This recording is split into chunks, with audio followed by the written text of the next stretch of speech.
Good morning. Welcome to the Celtic Way morning briefing live. I'm Tony Haggerty. The advent calendars get crashed today.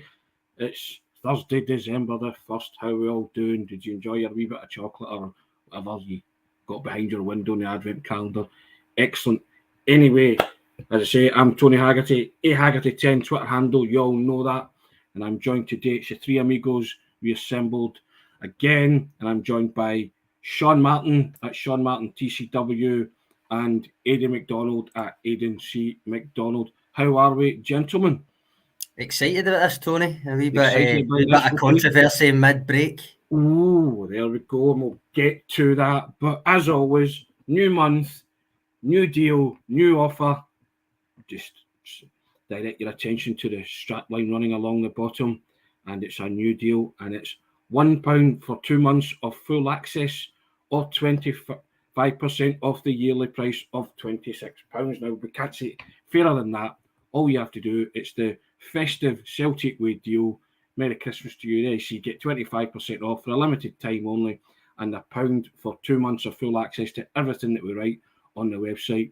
You know the drill. There's tactical analysis on there. There's stats bomb, statistics, everything, big interviews, sit-down video specials. It's all there, guys, and all you have to do, we tell you every day, is log on and hit the button, www.celticway.co.uk/subscribe. Sean, that's a good deal. Very good deal, aye. So that's down if you, I don't know, I tend to do monthly prices myself, right? But I know that people do prefer yearly prices, so we decided to take some money off the yearly price for the kind of Christmas period and all that. So that's down to 26 for the year, or you'll get £1 for 2 months, and then it goes up to the normal price after that. But I still think it's a good deal. If you missed out on the Black Friday one, this is the next best thing. Aidan, good deal. Yeah, no, it's a really good deal, and obviously, as we were mentioning with the Black Friday one, in terms of the content that's included there, features, interviews, tactics, scouting, all sorts of stuff. So, no, yeah, get yourself involved if you missed out on the Black Friday deal and you're not already subscribed. Now, speaking of deals, that was a marvellous segue into what the first topic on the briefing is going to be today. I'm just looking at Sean. He's champing at the bit to have his say on this. Now, Sean, late last night, it broke at one of the newspapers that Giorgos Giakoumakis could be on his way out. Well, I say that he could be on his way out. There's rumours that he's unhappy, and the talks of a new deal have stalled. They've broken down, and he could be looking to manoeuvre his exit out of the club in January. Now, first and foremost, again, it was just a newspaper report from someone who was close to his agent, who broke the news story that he was signing for Celtic in the first place. So there's maybe a grain of truth in what's been written, but I know you want to have your say on this. Giorgos Giakoumakis. I think we all do. I think, judging by the comments, quite a lot of people do. Or do you think he will leave in January, Sean? Well, there's no point beating about the bush. I don't know. We'll just need to see if he does go, I suppose. But first of all, like with Juranovic in the summer, we spoke about that at the time. You can't remove, I don't think anyway, you can't remove the stench of an agent-driven story from this. I think it's so obviously that there's almost no point in mentioning that. But taking it as a theoretical concept for a minute, I suppose it's just player plays well in first season, wants an increase, and that's not controversial. If he's been promised one, if he does well, finishes top scorer and then doesn't get one right enough, then I think that becomes the club's problem at that point. Yes. However, to put it out there that you want to go in January reportedly is maybe a step too far in terms of negotiating poker, because I get the feeling after I think you're going to come to it, one of the two will definitely mention it anyway because it's everywhere on Twitter at the moment, but I get the feeling after Ange Postecoglou's AGM comments about player trading, that response with no Europe from the club might well be, okay, if a bid comes in you can go, rather than sorry, here's your raise. Now I'll come on to, I think the reports linking Giakoumakis with a move to England back in the summer, but one of you two should have a say before I end up getting on for about 3-4 minutes. So excuse me, Aidan, your own thoughts on that? Yeah, when the report obviously came out last night, firstly, it was disappointing to see that, because you don't want to be losing one of your most effective players in terms of Giakoumakis. He's so deadly in the box, and you need a guy that, obviously, we went on about the old one-touch finishing that's been taught to death at this point, but you need somebody that's as good a finisher as that if you want to be successful across the season, and it's not easy to replace. When I just started to read that a wee bit more, if it is true what the report was saying, that he was promised so-and-so if he had a really successful first season and then he didn't get that, then I can understand his frustrations if it's as basic as that, because he was, he only really played the second half of the season. He ended up top goal scorer, so his contribution was excellent. You can only imagine how many goals he would have scored if he was fit for the first half of the season. So if that's the case, then I understand his point of view. In terms of maybe trying to force his way out in January, which once again, we don't know that's fact, we're just basing it off that report. That maybe the best strategy? I don't know. But the club should be in a strong negotiating position if they are wanting to get rid of him, or not rid of him, sorry, if I'm quite happy to sell him, because he's under contract for an extended period of time. And we've mentioned how the contractual situation at the club's improved so much. You're never hopefully going to be in the situation you were with Ryan Christie, Edouard Dyer, where if you don't sell the player then for a very reduced fee, you're not going to get any money for them. Celtic isn't in that position with Giakoumakis or Juranovic, whether that be January or the summer. So I'd be personally really disappointed to see him go, because he's probably one of my favourite players, just the personal opinion, and he contributes so much. But if the report is true, then it's not looking probably good at the moment. He's under contract till 2026, Tony. Yeah. What do we say about contracts, Sean? Oh, I don't know. Yesterday, you carry on. You're lying. I'm going to put this up for you, Tony, because I figure this is probably, knowing you, I think this is probably what came into your head last night when you first read it. Alan Robertson says shades of Pierre Van Hooijdonk back in the 90s when he said he had a gentleman's agreement with Fergus McCann to get an improved contract. Now, you actually spoke directly to Pierre Van Hooijdonk about that exact period. And he still maintains there was nothing wrong with his stance. It was just the way that it was misrepresented in terms of he wanted parity with the best players, which of course he was one of the best players. I've let Back to the Future, because my immediate thought was Pierre Van Hooijdonk and Paolo Di Canio, who Paolo Di Canio said he had a little problem, didn't he? Remember, he couched it as that, and that was the kind of verbal agreements and stuff like that he said. And again, Pierre Van Hooijdonk said the same thing. So, I just think Celtic as a club are in a much better shape and position than they were when those two guys were involved in these contract negotiations. And I think, as Aidan and yourself have alluded to there, the club have watertight contracts with these guys, so if they do leave, then they're going to leave for handsome sums of money. And if Celtic want to give Giakoumakis the raise that he so desperately craves, then surely there's room for manoeuvre and wriggle room there, and we'll see what happens. But again, I can't deny that your thoughts on it, Sean, that this is purely agent driven, and it comes at a time when everything is pretty rosy in the garden for Celtic, isn't it? And they're 9 points ahead. They're doing very well. Giakoumakis is one of the better players, one of the top players at the club. And you just kind of, I'm always skeptical of these things, and I treat them with a pinch of salt sometimes. I think the only people that will decide where Giakoumakis goes will be Giakoumakis, his agent, Ange Postecoglou, and Michael Nicholson. Those are the people that will ultimately decide what happens in January. Am I perturbed? No. You keep banging on about the length of contract, which is watertight, and so that's fair enough. And if the player turns around and says he wants to leave, or indicates to the manager that he wants to leave, then I don't think the manager will want him around anyway. So no, it won't. There's a lot of variables there. And there's a lot of trying to connect dots, as I always say, and read between lines. And I'm quite willing for this narrative to play out. And whatever happens, I won't be perturbed, because if Ange Postecoglou's AGM comments are right, then he's preparing for every eventuality for players leaving, and he's obviously got people. Well, I'm sure he'll have people lined up to replace Giakoumakis if that is the case. We'll come on to maybe potentially, Yeah. maybe sort of, kind of, maybe one that's been linked with Yeah. him. But you know, so as well last night that happened to break at the same time. I just think in these situations, back then we had Van Hooijdonk and Di Canio, Celtic were they were in the throes of being run properly. Ferguson came in and it was all that 5-year plan was taking shape to become the big club that they are now. I think everything that Celtic are doing now is, you know, is efficient. They're a slick run organisation, and one player will not upset that apple cart. Let's put it that way.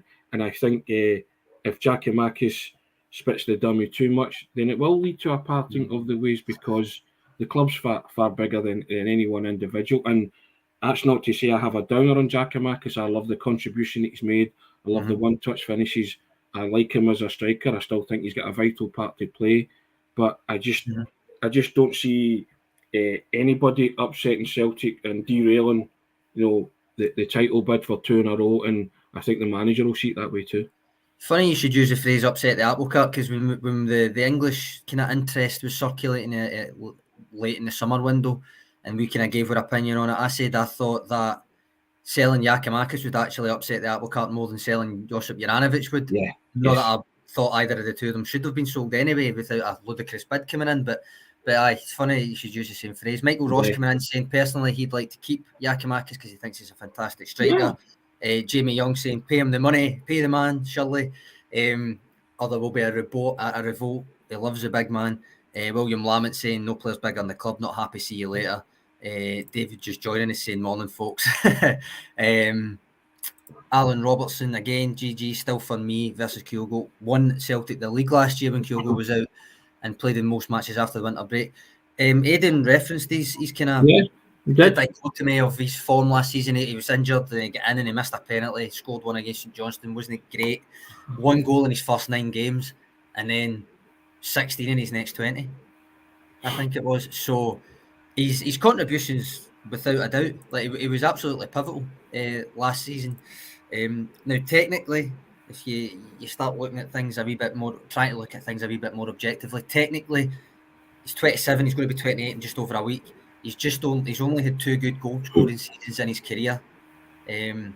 Also, technically, in the other sense of the word, the argument doesn't fit the prototype of an Ange Postecoglou striker, but it does work when he plays. That's inarguable with his record. Some of the moments he's come up with, league title clincher, for instance. Those 2 seasons I'm talking about where he had good goal scoring seasons were last season with Celtic and the one before with VVV Venlo. He started this one well enough. So in terms of his stock, you can still say it's probably as high as it's ever been because he wasn't that sought after before. Celtic got him for about 2.5 million or so. So really, if you see any possibility where Celtic could potentially turn that into say 6 or 7 million, and I know people will still say that's not enough, but theoretically, if that's what they got offered, would it make good business sense? It might, especially if he's genuinely not happy with the contract situation. But they would have to weigh that up against how integral he's actually been. He's second choice technically, but even this season, he's got 8 goals in what is the minutes equivalent of 11 full 90s. That's still a fantastic record. So, as much as you say he's easily replaceable, or he might be easily replaceable theoretically, in practice it might not actually turn out like that, especially with, all right, no Europe, but still 3 trophies to go for. Now, I don't think he's easy to replace. Aidan, do you think he's easily replaceable? I'm kind of sceptical on that. I just hope that they can hammer out a solution that's best for all parties, but because you just don't want this lingering on any longer than it needs to, Aidan. Yeah, I think the thing about, I know there is a sort of idea that maybe in certain technical aspects of the game, Giakoumakis maybe struggles a wee bit. I think he's definitely getting better in terms of his link-up play and that, but to that extent, and maybe bringing other players into the game, he's maybe not as strong as Kyogo, but I just think it's trying to replace those goals.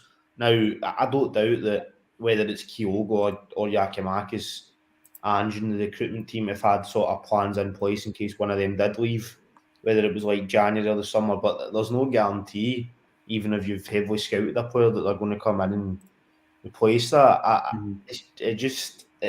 think it would be quite hard. And the fact I didn't actually realise the specific stats for this season. I knew he'd scored 8 goals, but when Sean explained there about the 8 goals equivalent to sort of like 11 games or whatever, that's pretty good numbers, to be fair, for somebody who's maybe been on the fringes a wee bit. Because given, apart from Kyogo's injury against Rangers, he was pretty much straight back, so he has mostly been involved this season. I just think selling somebody like that in January, I think these clubs should be trying to avoid it unless it's really coming to a head and, you know, he's starting to, which we don't know, obviously, and I'm not suggesting this is the case, but if he was starting to disrupt the flow of things and like potentially training or something like that, if the manager's like that, you know, he's a bad egg, we need to get rid of him, then fair enough. But if that's not the case and it's maybe just try to resolve a slight issue, I would hope we would try to do that before, you know, just getting rid of him pretty much. I have to say, Sean, I trust the manager implicitly in this and his judgment, and ultimately he will make that call, won't he? And I still do think that with the player and Nicholson and I still do think that relying on the kind of phrase, "Oh, let's trust in Ange," I still don't like that a lot, because it goes without saying, but we can still think of things objectively and all that without just saying, right, we'll leave it with Ange, he'll do the best thing and all that kind of thing.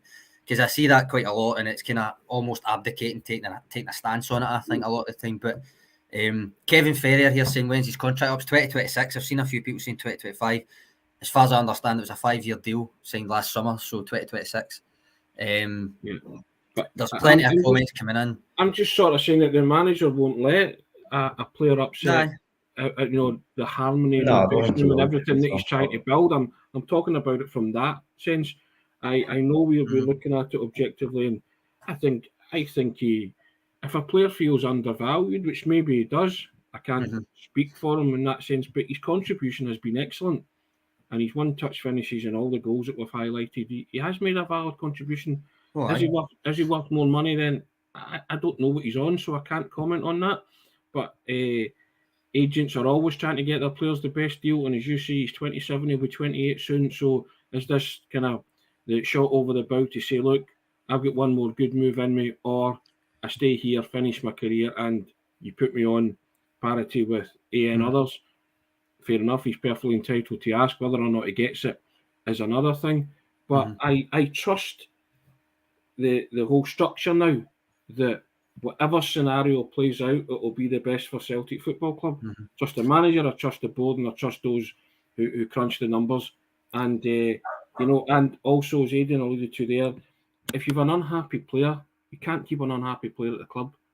And if he is unhappy and he's starting to affect things like training and then he has to go. There's no suggestion he is, right enough. But I'm just so you're looking at it from every angle. Two very different comments here. Robert Gibson, controversially, I think, saying he would punt Kyogo before he would punt Giakoumakis. I don't know if any of the two you agree with that. I certainly don't. Don't want to punt either of the two of them personally. And then Beach Boys go in the opposite direction, saying if anyone thinks you can't replace Giakoumakis with another striker just as good or better, then your standards are quite low. Now, before we move on to a different topic, because this is almost nearly 20 minutes. Do you remember Tony, James Daly, columnist of ours, Duco James, you'll know him as on Twitter if you're on there. He wrote an article on the site back at the end of summer, round about that time I'm talking about, where reports were swirling that an English club was looking at Giakoumakis. He said in that article that, analytically speaking, because he's first and foremost a finance guy, James, remember, being open to selling Giakoumakis made sense, given what we were talking about there. He's theoretically replaceable. Now, James got absolute dog's abuse for suggesting the club should be open to that. Genuinely way over the top criticism, willful misrepresentation of the argument. Frankly, from some quarters of the clickbait brigade, I must say that, well, I don't know, let's just say you couldn't mark their nets with a blowtorch over it. But I'm quite sure when these people get round to debating this latest development over Giakoumakis, they'll not be far away from saying much the same thing as James did this time. They'll just point to Ange's AGM's comments instead to justify it. Now, as for me, I've said all this objectively, but for me personally, I say don't sell unless it's a seriously good offer, because no Europe or not, there's still a treble to be won, and this is last season's league top scorer we're talking about. Theoretically is one thing, but he isn't as easily replaced in actuality for me. Yeah, I don't want Giakoumakis to leave the football club. I'll nail my colours to the mast right now. Mhm. I think he's got a vital part to play, as you say, in helping Celtic try and win the treble and certainly retain their title. I think if he's been promised a raise and he's not getting the raise that he's promised, then that's another issue altogether. I think he's worth a certain amount that Celtic are willing to pay him, but I wouldn't bust the bank to keep him. But again, I wouldn't sell him unless it was serious money that comes in for him. I like him. I think he's a very good striker, and he's a good Celtic striker. Let's put it that way, for the way the team play. And but again, you work on it that nobody's bigger than the club, when you don't want them to kind of become a bad influence in the dressing room. And I'm not saying that he is. I like Giakoumakis. I like it when he talks. He's a confident, brash, big guy, and I just hope that an amicable solution can be found. I hope that this is agent driven. I hope that it's paper talk, and I am assuming that all parties at some point will have to speak, and what will be. But I'm quite comfortable in the narrative that's going to get played out here, because I think everybody and all parties concerned, I think whatever will happen, it will be in the best interest of Celtic Football Club. Aidan? What will be, Tony. Yeah. Correct. I'm coming from a position that Celtic are in a better position to deal with matters like this now, whereas in the past they weren't. This could, upset everything, could blow everything wide open. Yeah, he's not irreplaceable. Yeah, that's fair enough. Aidan, your thoughts? Yeah, he's not irreplaceable, but I'm not saying this is what the commenters saying, but I still don't think that's like an argument to get rid of him just because there's maybe a wee slight hitch. Obviously, a lot of this depends on what sort of raise he was looking on. We don't know how much money he's on originally. We're not aware of the specific sort of wage structure to like a really detailed extent. If this was some sort of raise that the club felt last summer was built within the wage structure that wasn't really going to, change or upset any other players at the club in terms of money they were getting paid, then and Celtic are deciding not to do it for whatever reason, then I completely understand why he's not happy, to be honest, given that it's not like he came in and didn't contribute anything last year, or only had a wee bit. He was an important part in that second half of the season, like Sean mentioned, with Kyogo's injury and that. Hopefully the club can come to sort of peaceful resolution with it, and it leads to him just staying, and we don't really hear any more about it. But just need to wait and see, I guess. One last comment, Tony. Beach Boys just saying, Sean, any decent striker can score goals in a Celtic team in the SPFL. We create loads of chances per game. He's replaceable for sure. Again, theoretically, I agree, but then look at the case of Albion Ajeti. I would have said before either of them came to Celtic, Ajeti would have a better chance of scoring more for Celtic than Giakoumakis. But there's a human element to it all. Giakoumakis settled better. Maybe he's got the personality for it more because it's a different type of pressure than both of them had experienced before. Theoretically, yes, he can be replaced, but he's already here, he's already scoring. That sometimes is unquantifiable, especially when he's turning up in big matches like he did the tail end of last season. So I can see it for both sides. And we also want to stress as well, this is a newspaper report, but we are dealing with an issue that's came up and we're talking about it, and we are trying to be as objective as possible about it. There might not be a grain of truth in it, or there might well be lots of truth in it, but I think it's an issue that you have to highlight because it involves, one of Celtic's two main strikers. So we deal with these issues head on as much as or as best as we can. Now we talk about being irreplaceable or not. There's already been a name thrown in, Sean, to replace Giakoumakis and South Korean Cho Gu-sung. I think that's how you pronounce it. I went on to Google and I'm sure that's what it said, but for the purposes of the briefing, we'll call him Cho. Okie dokie. But again, that's something else, isn't it? That's Giakoumakis on his way out. This is the guy who's going to replace him or could replace him. It's like everything else, isn't it? It's names just come out of a hat when these things blow up. So there you go. Whether there's any truth in that or not, we will not know. We will find out in the fullness of time. There's a whole month of January to go, and we'll see how the narrative plays out. Yep, he scored twice and played well against Ghana. So obviously flavour of the month just now, the World Cup bubble and all that kind of thing.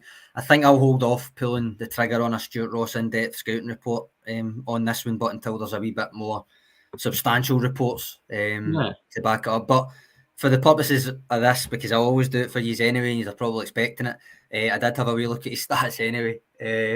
He's played nearly 5,000 minutes of top-level football as a striker, and that's roughly the equivalent of about 54 full 90s.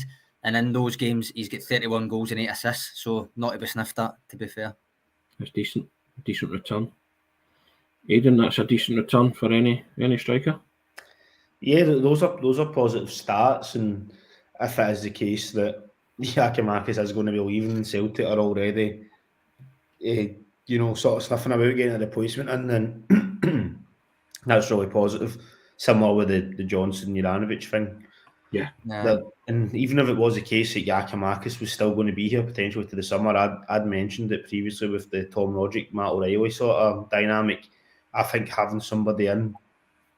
So for 6 months, you've got sort of 2-3 players in that position, and it allows them to embed themselves in while not having to play every single week. Obviously, based off those stats, they're the guys Diego used to playing football. Even if it's just the pressure of coming in and playing for Celtic, if he's not having, he can come in, train, settle in at the country, get used to his surrounding, his teammates, and then be called on if he needs to be. But he's got 2 players in front of him, with the idea then being that if one of them moves on, whether it's Giakoumakis or Kyogo in the summer, he can then sort of slot in. The way Matt O'Reilly did with Roderick. So yeah, I mean, just need to wait and see. But obviously, like you guys were saying at the moment, it's just kind of a slight link with not too much depth to it. But I think it'd be a positive signing based off just sort of the eye test stats, like Sean mentioned. Mm-hmm. Andrew Gillier, agreeing with you, Aidan. He says he likes Giakoumakis, but he'd also like Joe to come in as well. Andrew Gillier came in with another comment, by the way, Tony, just to quickly say. He says the Aussies are through, and then he says let's get that South Korean striker. But Aaron Moy and the Aussies are joining Cameron Carter-Vickers and the Americans in the last 16 of the World Cup. Did you watch it? Yes, I think you just applaud that. Good to see the players doing it. You said a terrific. Who was it that picked Denmark as their dark horses again?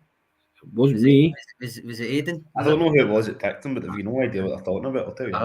I picked Wales, so that well, I picked Cameroon, but that was after, as Aidan will attest, I had Senegal and I had them to get through, and I had them to put out England in the last 16 and get to the quarters, and then Sadio Mane got injured, and I messaged Aidan saying, right, I'm away to change that, and took Cameroon instead. So fair enough.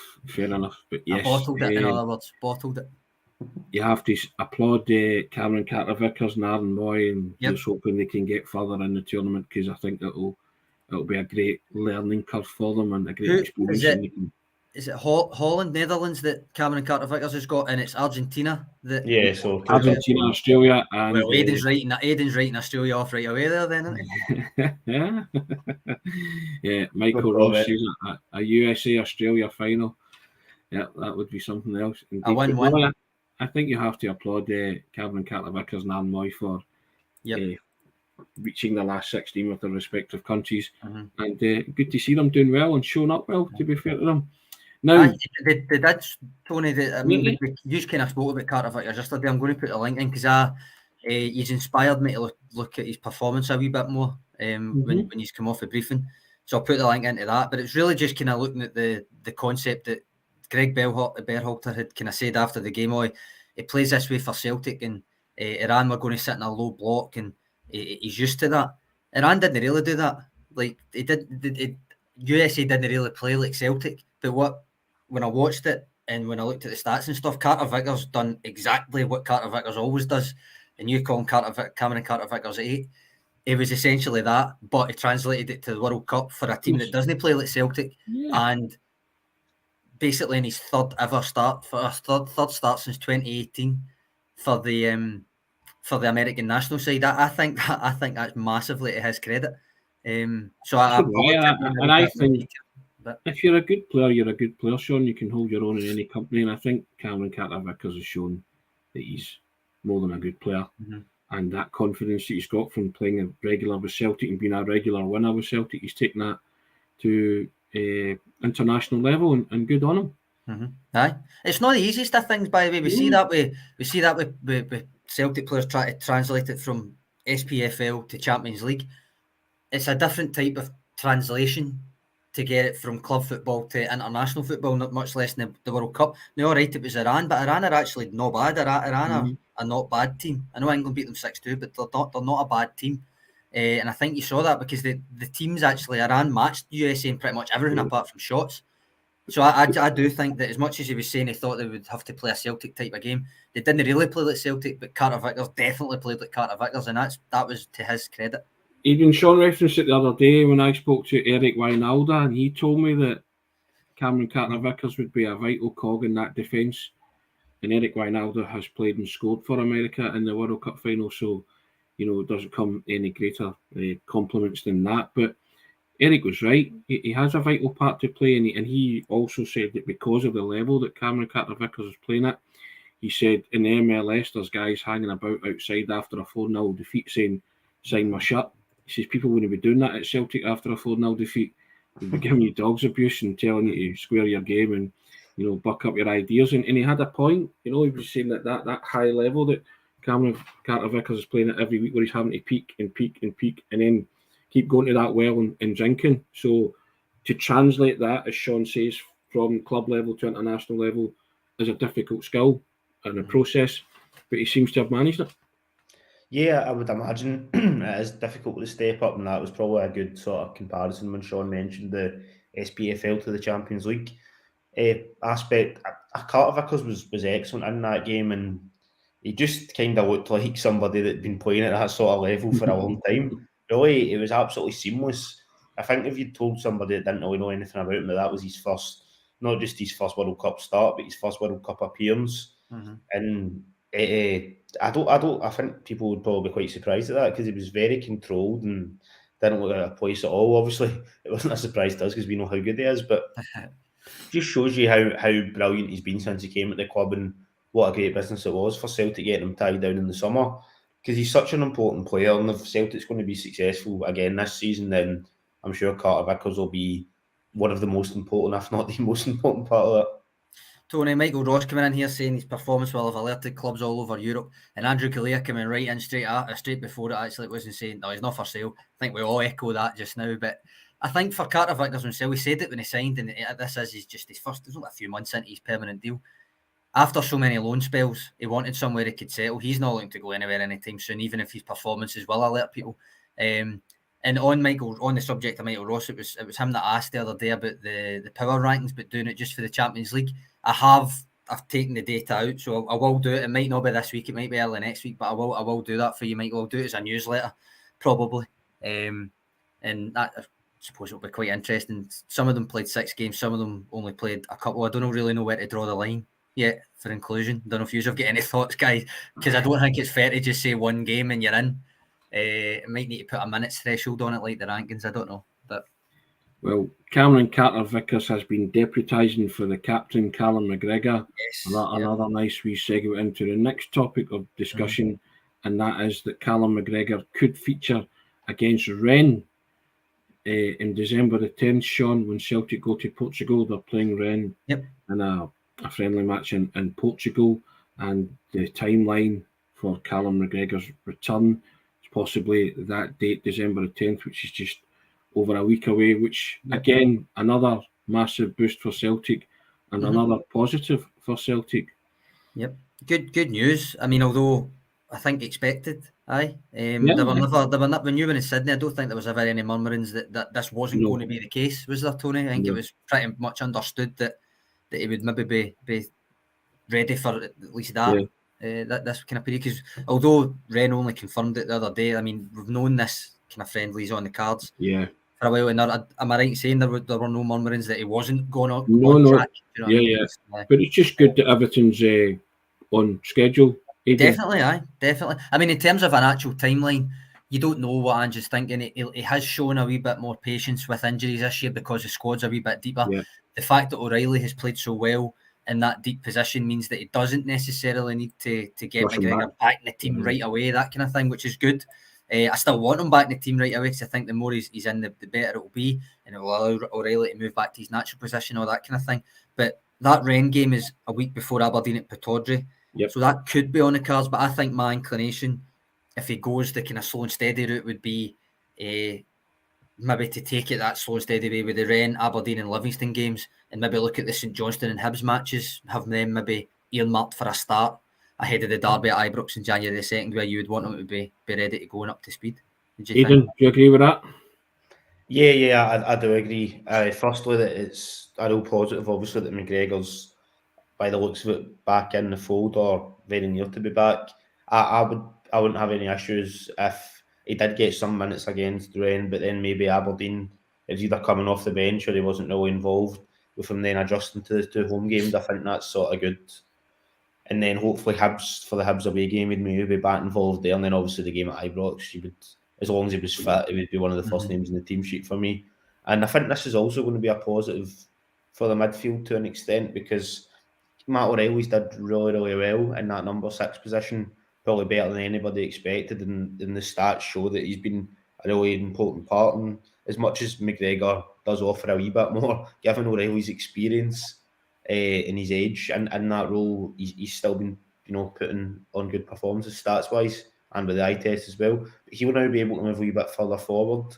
If hopefully, fingers crossed for the game at Ibrox, if we kind of use that as a marker, since it's still a wee while away.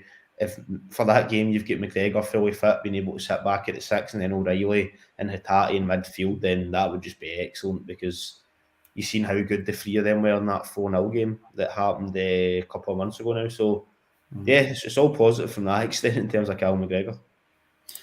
Brian Warrior, Tony saying O'Reilly, he's talked about, has done well, but we're nowhere near the same team with McGregor out there. The thing is, I think that can be true, and I think he's right. I think O'Reilly has done really well to replace McGregor. We talked about him in the power rankings and all that kind of stuff. Alan Morrison dove into the data to see the respective performances at that role. But I think Brown Warrior's right to say that can be true, but Celtic are still nowhere near the same team and McGregor's not there. I think that's fair. That's a fair comment. Yeah, I agree with that as well. Yeah, indeed. That's because I think O'Reilly is negated a wee bit when he's in the Callum McGregor role, and I prefer him further forward. That's just my own personal preference, but I think he's done terrific since he stepped into Callum McGregor's shoes. Yep. Excellent. Well, there you go, gentlemen. That's nearly 38 minutes of rambling and warbling and talking about Celtic. We shall end it there on the positive note that McGregor's on the comeback trail. What will be with Giorgos Giakoumakis. We'll see how that plays out, and we'll see if Celtic add a Korean striker, Cho, to the list that come in January. Leave that in the capable hands of the manager and the financial men. Indeed, we'll see what see who is added to the squad in January, but that's a wee bit away yet. But counting down till normal service resumes in terms of domestic football matches. World Cup's keeping us going, kind of, isn't it? Don't know if it's a substitute. Not really. Well, there you go. It depends. But again, guys, I'll direct your attention. Ticker tape running along the bottom. New month, new deal. Advent festive offer. Subscribe to the Celtic Way. Supporting top quality journalism, covering the club you love. £1 for 2 months of full access to everything that's written on the website, or 25% off the yearly price of £26. Can't say fairer than that. And all you have to do is hit that button and join us. www.celticway.co.uk/subscribe. That's www.celticway.co.uk/subscribe. Thank you for all your comments, guys. Really appreciate it. Thanks for all your subscriptions. Appreciate that. Those who subscribed during the Black Friday deal, thanks very much. Take advantage of the new deal if you can or you want to, and you can come on and add your tuppence worth in the comment section in the pods every day. The briefings, the 3 of us usually are here waxing lyrical about Celtic. But Sean, thanks for your contribution. No worries. Aidan, first class as always. Cheers, thanks Tony. very much. Take care. All the best. Cheers, guys. Cheers, guys.